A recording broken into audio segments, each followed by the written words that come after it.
The Witcher Review, Swords, Sorcerers and Supernatural Incels. Never before has Miss Jean Brodie's famous phrase been so rightfully deployed as when I say of the new Netflix fantasy drama The Witcher that, for those who like this sort of thing, this is the sort of thing they like. A Tolkien-esque vibe suffuses the air, elves and dwarves are scattered with a lavish hand, and every character has 20% too many vowels or too few consonants in their name, based on the books by Polish author Andrzej Sapkowski, and also known to fans of the popular video games based on the same stories. The 8-part series tells the effects-heavy tale of Geralt of Rivia, one of a rare breed of monster hunters known as Witchers. These are mutated supernatural beings who roam the pseudo-medieval land, divining the locations of monsters' lairs and using their special powers to slay the variously fell beasts. Geralt's first is a tremendously horrible giant spider thing for which I was not at all prepared.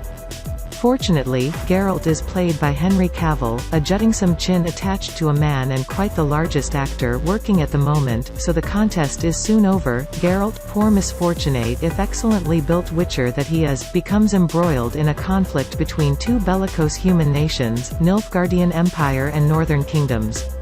I refer you back to Miss Jean Brodie at this point.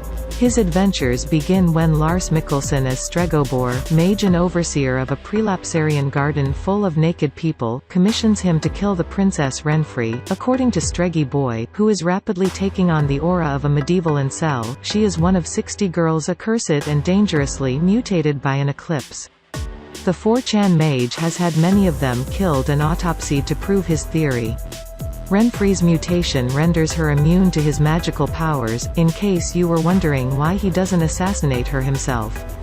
It is also possible that Irenic landscapes do not take care of themselves and he is kept busy maintaining the espaliered fruit trees between internet rants. Either way, he wants Geralt to end her, but Geralt is woke as well as large, and does not warm to Streggy's toxic masculinity. Evil is evil, he informs his potential employer with an integrity this freelancer can only admire.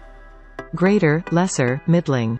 It's all the same. That sound you hear is 1,000 monkeys falling off their typing stools in exhaustion.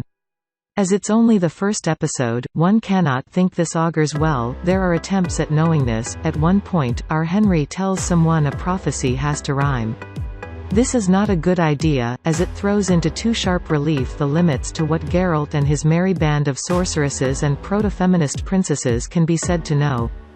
Play it straight, dear scriptwriters, or don't play it at all. My own pledge, made when The Witcher and I had to part company, is that I shall from here on dedicate myself to becoming rich and powerful enough to commission my own epic Swords and Sorcerers fantasy in which everyone has a short back and sides. I can't bear any longer the sight of actors strolling around in aesthetically displeasing stringy wigs, which are surely the height of impracticability for any warrior, supernatural or otherwise, and make everyone look like a sub-Fabio who managed a term at Lambda before dropping out in unspecified disgrace. That is my Christmas wish. But again, if you like this sort of thing, go nuts. And a happy festive season to you all.